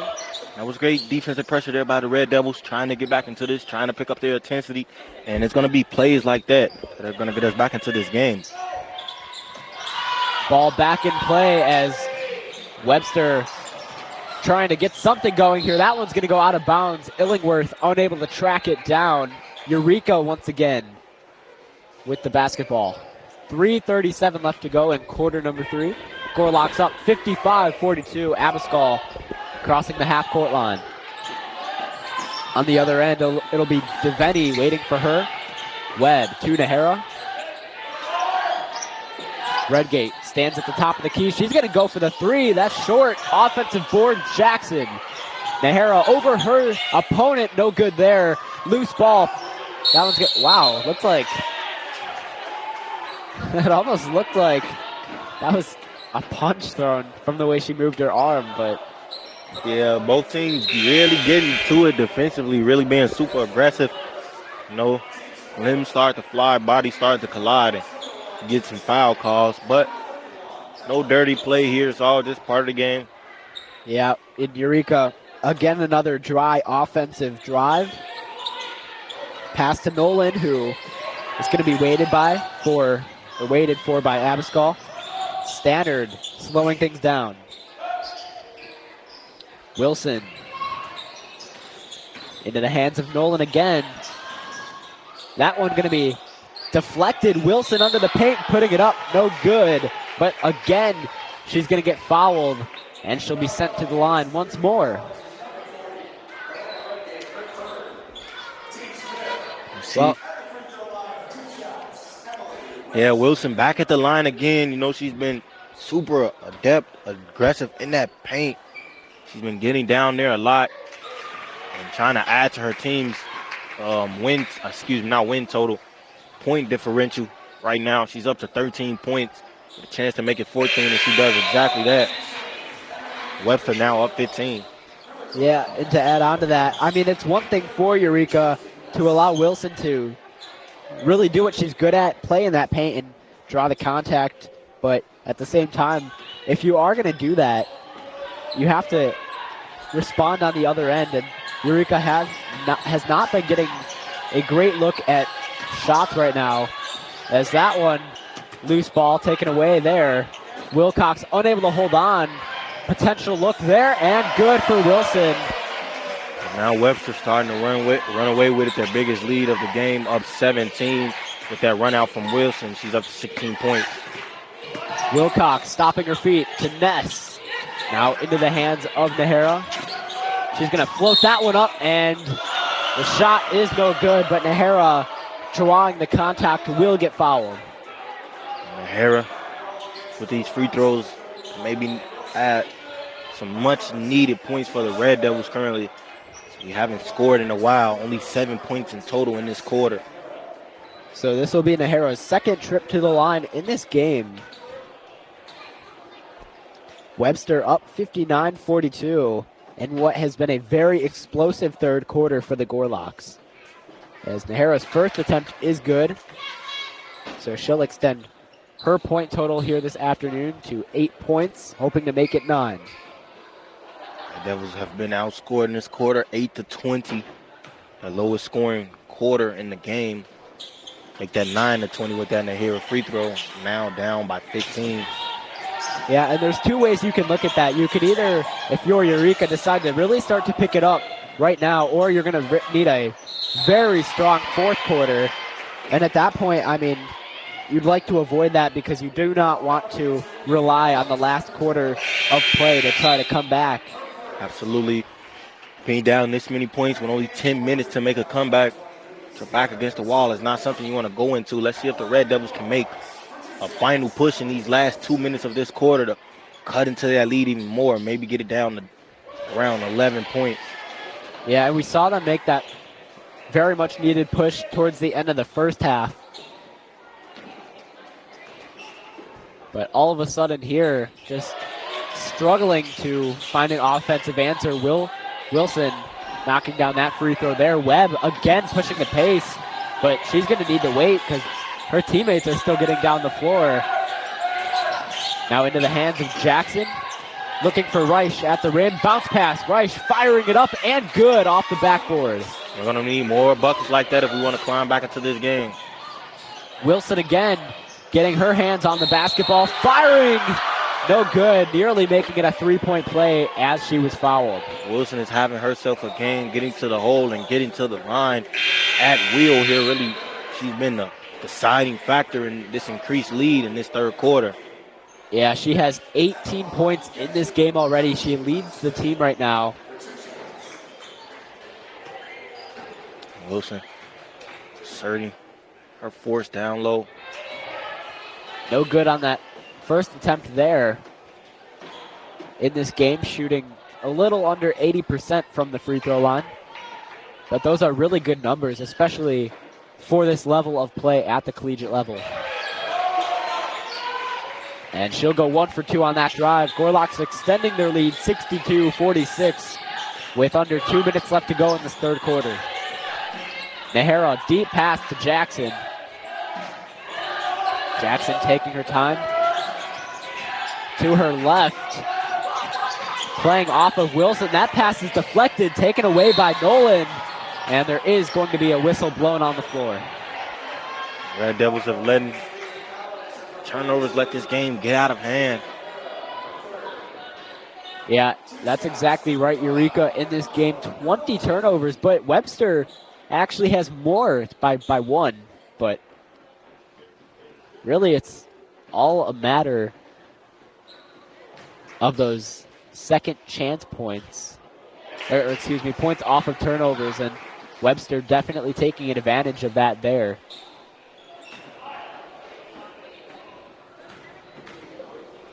At the line and going 2 for 2 is Nolan. 64-46 as Webster adds on. So Eureka will again have an opportunity here to try to cut down an even larger point deficit as Webb up the floor.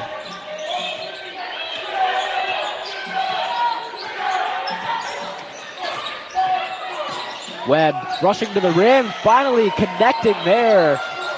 Eureka just shy of 50 points in this game. A much needed basket there and a steal there from Jackson.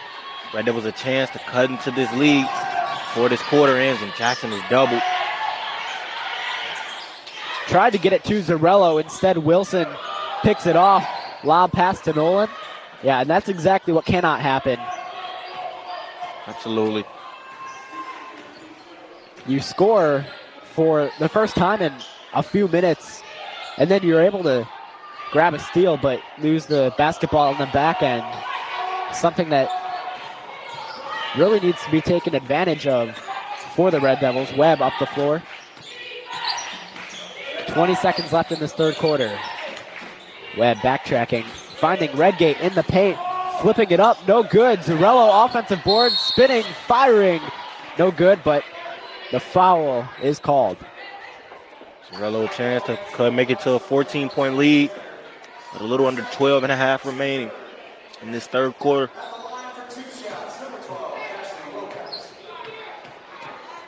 So Alyssa Zarello looking for her first few points in this game and knocks down that first bucket there. Maybe not the pictured result that Eureka wanted to end this third quarter, but it's definitely better than not scoring at all. Zarello here on attempt number 2, able to find the lucky bounce there. She's 2 for 2 from the line. Less than 10 left to go. Denbo up the floor, 4 seconds on the clock, into the hands of Stannard.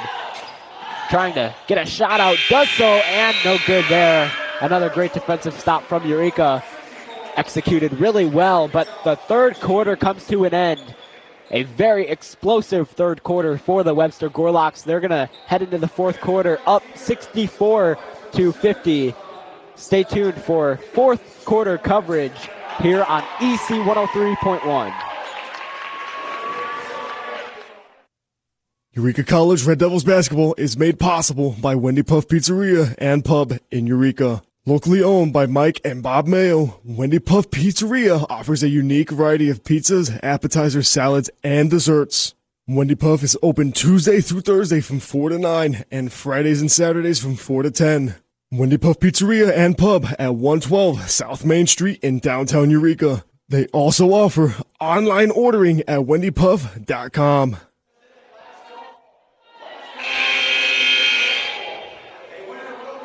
We are back here at Webster University once again, this time for fourth quarter coverage as the Gorlocks lead at 64-50. A very, very strong third quarter for Webster. Yeah, Webster, extremely strong third quarter.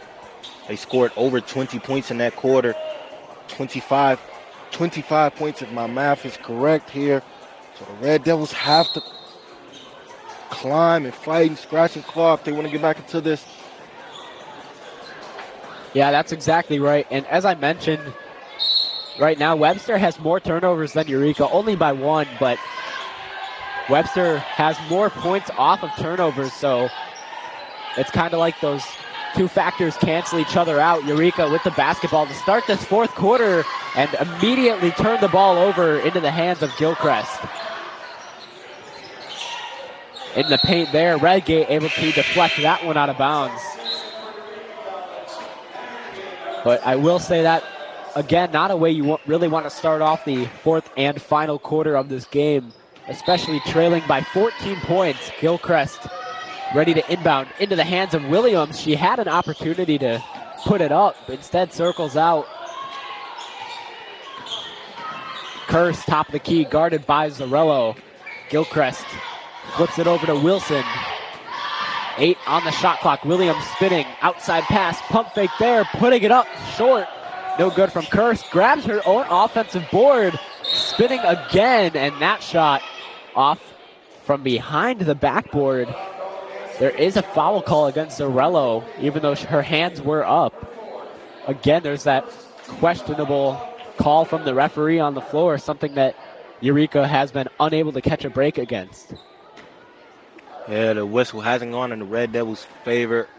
I can't say it hasn't been earned on the Webster side of the basketball. They've definitely been aggressive at getting down in the paint and drawing fouls. Yeah, so Curse at the line. She knocks down her first attempt. Emily Curse, the sophomore out of Indiana, previously attending Indiana University. And she'll go 2 for 2 there from the line, making it 66-50.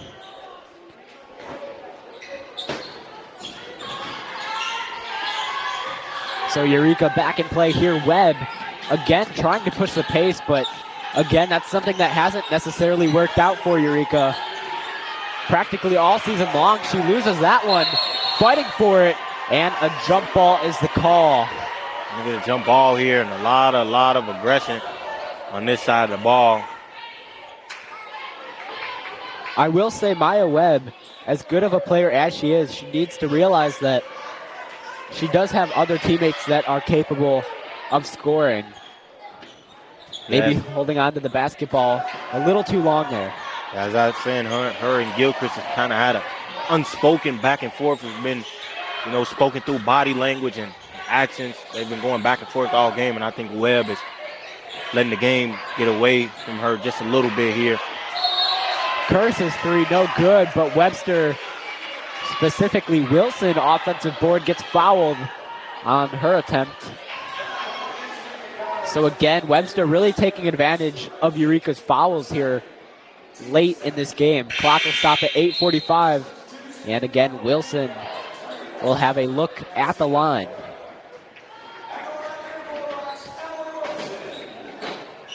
Emily Wilson just way too many looks at the line in this game. 9 for 12 from shooting from free throws. 19 points in this game. 5 for 9 from the field. Wilson has been living at the line all game. It's been warranted. She's been super aggressive in the paint. And I will say, I'm sure every team would like a player like Emily Wilson, one that's able to get a majority of her points from the free throw line, but in Eureka's case, it's obviously not a good look. That's another turnover there for the Red Devils side of the basketball. Here's a deep shot. That one good. I believe that was a three from Maya Webb. And there is going to be a timeout here for the Webster Gorlocks. Clock at 8:21. We're going to take a break. Webster continuing to practically destroy Eureka here, 67-53. Stay tuned for more second half coverage here on EC 103.1. Eureka College Red Devils basketball is made possible by Cornerstone Family Restaurant of Eureka.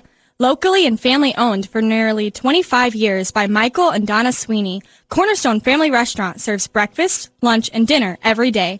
They are open Monday through Saturday, 6 a.m. to 8 p.m., and Sundays, 8 a.m. to 2 p.m. Dine in, carry out, or order online. Cornerstone Family Restaurant is located on Center Street on the west edge of Eureka. Get more information or order online at cornerstone-family-restaurant.com. Both teams making their way back out onto the floor as Webster leading this one 67-53. You're here on EC 103.1 for fourth quarter coverage between the Webster Gorlocks and the Eureka Red Devils. Wilson able to get that one into the hands of Williams. And it was quickly deflected out of bounds. So again, Wilson will have to inbound once more. 8 minutes, 19 seconds left on the game clock.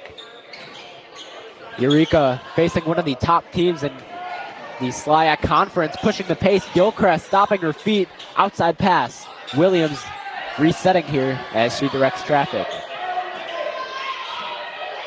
Nahara guarding her into the hands of Curse.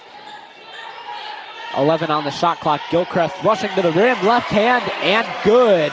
Another two here for Webster in the fourth quarter. And Zarello is going to draw the contact, get fouled there. She'll have to inbound.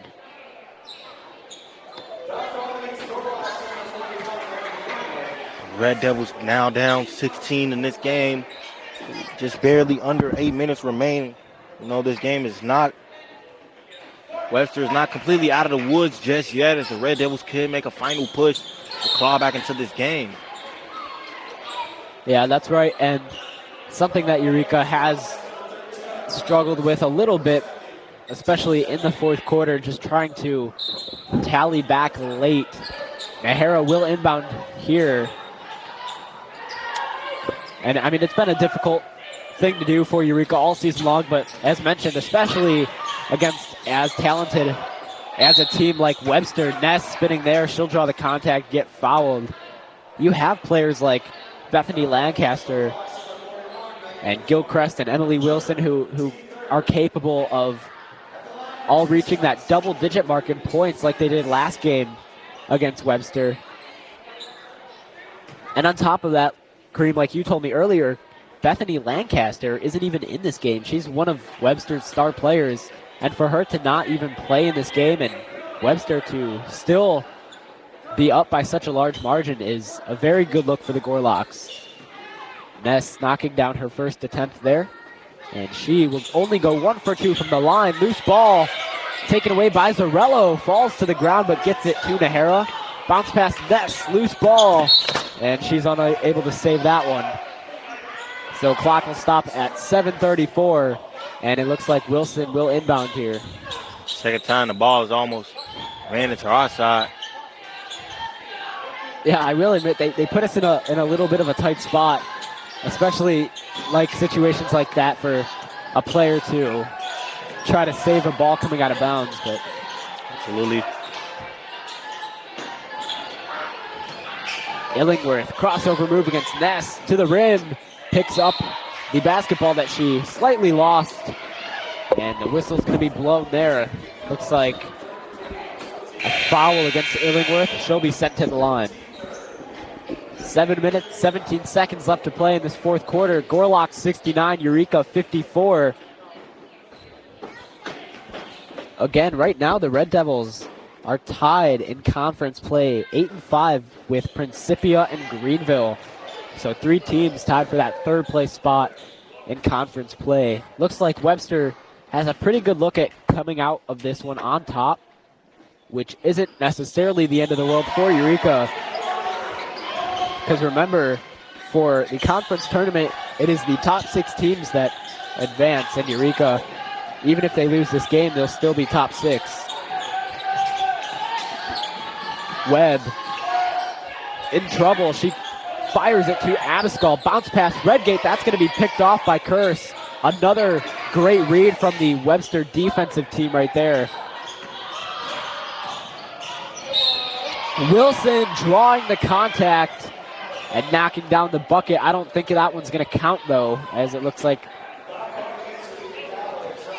the ref blew his whistle before she could fire the shot up.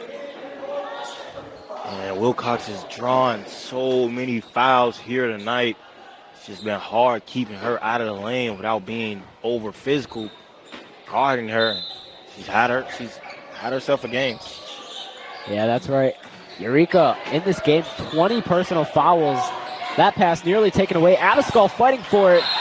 And I believe she had it, but she rolled out of bounds, unable to stop her momentum moving forward. So what could have been a turnover against Webster instead goes back in their favor. All right, Devils down 16, 6:41 in this game. They want to make a push. They got to make it now. Yeah, that's exactly right. And for you tuning in, listening to this broadcast, the Eureka men's basketball game will be up next shortly after this women's game wraps up.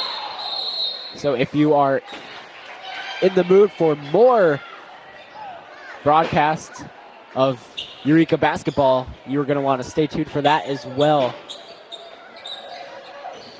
Clock stopping at 6:29. Pass to Abascal there. That one hit, looked like it hit off of the back of Williams, and it will stay in Eureka's possession here. 6:27 left to go. Gorlock's up 70-54. Webb, heavily guarded by Gilchrist, finally getting across the half-court line. And Webb might need to pass this one to one of her teammates. She's trying to take it herself, and she is going to get fouled there. Webb and Gilchrist at it again. More extended pressure from Gilchrist. And like you said, Webb maybe should have gave it up a bit earlier.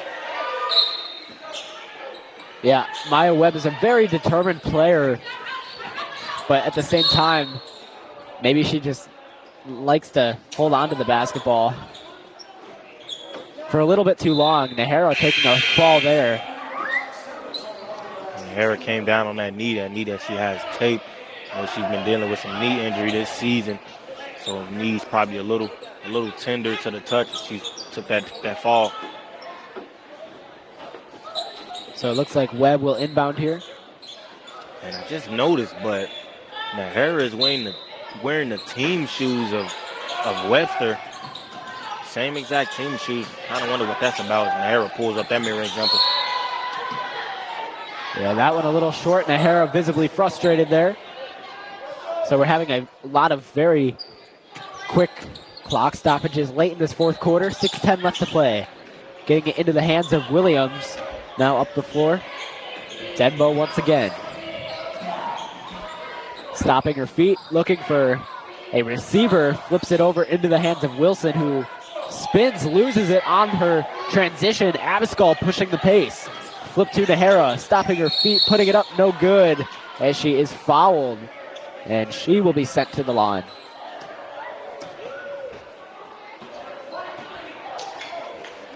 Should be Gilchrist. Maybe her fourth foul there.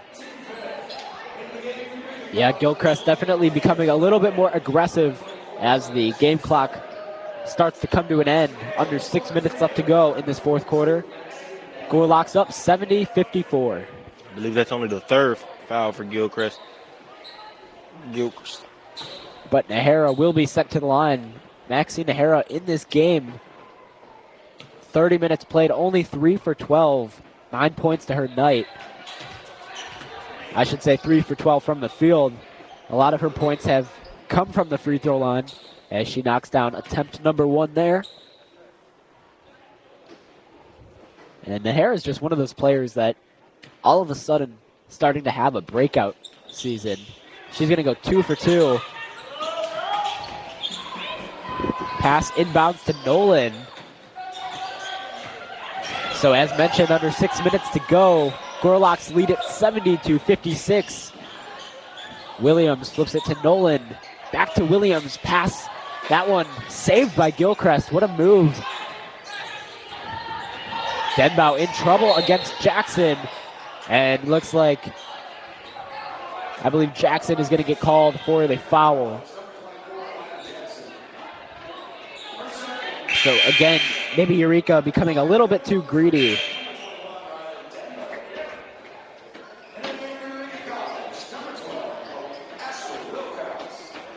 Being sent to the line. Wilcox just checked in his game for Sia Rice. Yeah, Wilcox, one of those players, as we were talking about earlier, hasn't had a lot of time to play in this season because of an injury, but she has made an appearance in this game several times. And going 2 for 2 from the line right there is Riley Denbo. So another 2 to the scoreboard for Webster as Eureka again trying to find an offensive answer. Nahara in trouble. That one's taken away by Wilson. And she's going to have to stop her feet. Jackson all over that one. And that one's going to roll out of bounds. So another clock stoppage here late in the fourth quarter. I believe this will stay in possession of the Gorlocks. That's going to be Nahara's 9th turnover of the night. She picked up 7 of those in the first half, so she toned it down in the second half. But 9 turnovers from one of our lead ball handlers is unacceptable. I know she's probably going to be kicking herself for the turnovers she's had tonight. Yeah, and when you see that type of statistic, it's a sign that maybe you haven't had your best overall team performance. Left hand there from Gilchrist, no good.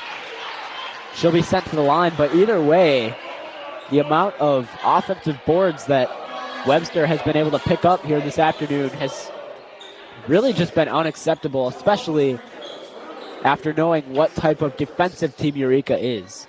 Red Devils 2018 turnovers tonight. It's just not going to get the job done if you give a team that many looks at the basketball, that many second chances, that many extra possessions. It's always going to come back and bite you. Yeah, and we could see that proof here right at Webster University as the Gorlocks really starting in the third quarter began to take this one away, taking advantage of those Eureka turnovers, just like last matchup between these two teams. Absolutely.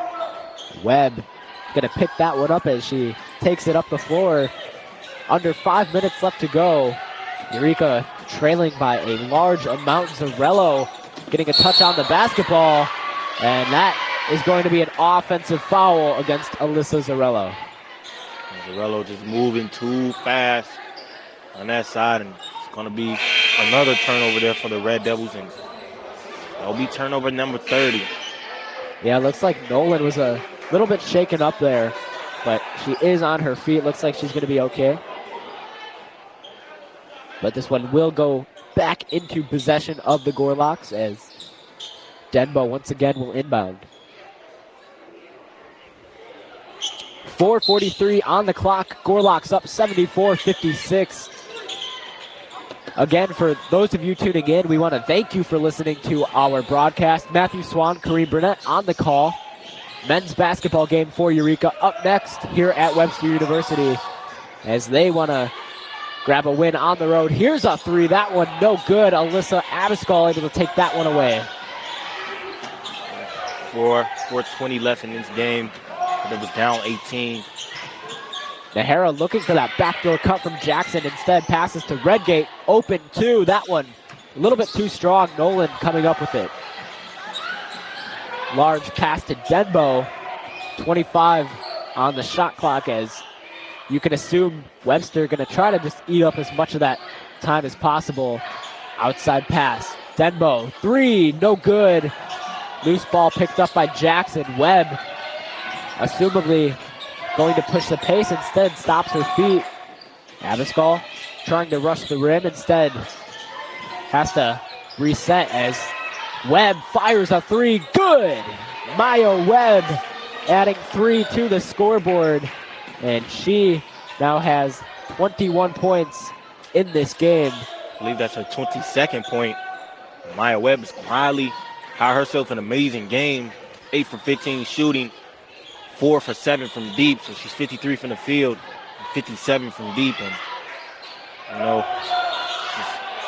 really hasn't translated to a win. Go ahead, Matthew. Yeah, her three-point shooting definitely has gotten a lot better, especially over the course of this season, as that one's going to be deflected out of bounds. Clock will stop at 3 minutes and 6 seconds.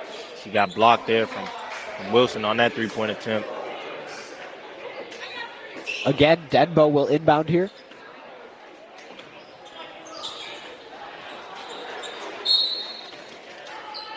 And Kareem, we were talking during the halftime break about how good of a team Webster is, and assuming that Eureka can squeeze their way into postseason play, we know that trying to face Webster in the playoffs would be a little bit of a struggle. Absolutely. We've seen Webster that's been in control of this game for most of this game, and that's without their best player, Bethany Lancaster, who, as I mentioned in pregame, having almost a 20-point double-double, 20.5 points, and 9 rebounds, the 6'1" forward out of Buffalo, Missouri. So, yeah, this Webster is going to be a tough outing for any team in the conference. But this Red Devils team, they're looking to go all the way in conference. This is a challenge they're going to have to face head on as Jackson is fouled there. And that's going to be Sherman going to pick up that foul. Yeah, and we know Eureka, 29 turnovers in this game, struggling to just control the basketball right now. This is a Gorlocks team that has generated 281 steals on the season. So it's just one of those teams that finds a way to contribute on both sides for offense and defense. And that's something we've seen here this afternoon. Absolutely. Couldn't have worded it better myself. First attempt from Jackson misses. And she will not knock down attempt number 2. Loose ball taken away by Reich. She's going to have to reset here. Heavily guarded by Denbo. Flips it into the hands of Nahara. Finding Redgate in the paint. Loose ball again. And that one is going to go out of bounds. Looks like off the hands of Sierra Garcia Reich. Going to go out of bounds off of Garcia Reich, and it's going to be Webster basketball. It'll be Sherman to inbound it. Excuse me, Denbo to inbound it. A little over 2.5 in this game. And Webster is up 76 to 59. Yeah, and as play resumes, again, you have to imagine that Webster just wants to maybe spend as much time as possible with the basketball, but instead, Denbo going up for a shot adds another 2 to her night. Riley Denbo now in this game, 6 points tonight. Excuse me, 7 points tonight. Webb in trouble. There's a double team from Wilson, and Gilchrist gets it to Redgate. Abscall moving to her left. Fires. That one no good. Reich offensive board. Banks it in. And Eureka finally crossing that 60-point mark. And the Red Devils haven't been able to get it going as much in this second half. 35 first half points. Here's a shot, that one no good from Gilchrist. Nahara grabbing the rebound, firing into the hands of Abascal. Just over a minute and a half of play left to go in this fourth quarter. Gorlocks lead at 78-61. Abascal, open look, bounce past Nahara, and that's an open shot. 2 more points added to her account this afternoon. Make that 13 points. Gilchrist able to keep that one in bounds. Wilson with a very quick answer. Emily Wilson, have yourself a night. Make that 22 points. 22 points. We did force her to have 8 turnovers, but didn't really matter at the end of the day. Wilson only 5 field goals made in this game, but half of her points came at the free throw line. Almost half of her points at the field goal line, at the free throw line. So Wilson having herself a game. Yeah, and we talked about how good she is at drawing the contact, getting in that area, something that she executes really well. Open look here from Illingworth, no good. Offensive board, tried to save it, instead ends up in the hands. Now it is a loose ball, and again, Illingworth unable to receive the pass there. Eureka will regain possession with 38.7 seconds left to go. You know, Eureka was in this game. As mentioned, we were only down 4 at halftime. Kind of let Webster run away with it in the second half. We weren't able to make our own runs that we were making in the first half, and Webster was able to capitalize off of all of our turnovers, over 30 turnovers in this game for the Red Devil squad. It's kind of what did it. Maya Webb did have herself a game, 22 points. We had a couple of girls in double digits, but at the end of the day, it just wasn't enough. Yeah, again, something that Eureka struggles with and has struggled with all season long is just making sure that you're staying consistent. Consistency has been a little bit of an issue, as Abascal unable to knock the first attempt down right there. We know Webster outscored Eureka in the first quarter 20-12. And Eureka in that second quarter really started to make themselves known, especially towards the end of that first half. Taken away there by Jackson. Zarello up the floor, stopping her feet. And she's going to hit the floor as Sherman maybe becoming a little bit too aggressive. Yeah, only 22 seconds left in this game. I mean, really no point for either team to exert that amount of energy being aggressive when this game is, at this point, all said and done, as Red Devils trail by 16. And just nowhere near enough time to make any sorts of a comeback. Well-fought game, nevertheless, for the Red Devils. So Zarello knocking down her first attempt from the line there. 21.8 seconds left to go, and Zarello goes 2 for 2 into the hands of Deveni. Denbo guarded by Zarello, just trying to waste out the clock here. Webster can hold onto it to conclude the game, and it looks like that's what they're going to do, as Denbo stands at the top of the key, and that is how this game will end. So the Gorlocks come out on top, a final score of 80-66. As mentioned, Kareem, Eureka stayed in this game at the end of the first half, only down by 4. I believe it was 29-25, and unfortunately for the Red Devils, that third quarter and the amount of turnovers is what really allowed them to fall behind and unfortunately drop this game. Yeah, the Red Devils just couldn't. The turnover battle, just didn't allow them to, have a fighting chance in this second half of the game, as Webster was able to run away with our over 30 turnovers in this game. It's just, not something that's going to win us a basketball game. Yeah, so Eureka drops their 3-game win streak after this loss. And on the other hand, Webster now make that 10 wins in a row, make that as well a month full of wins and no losses. A very strong team. They remain number 1 in conference play. But that is how things wrap up here this afternoon.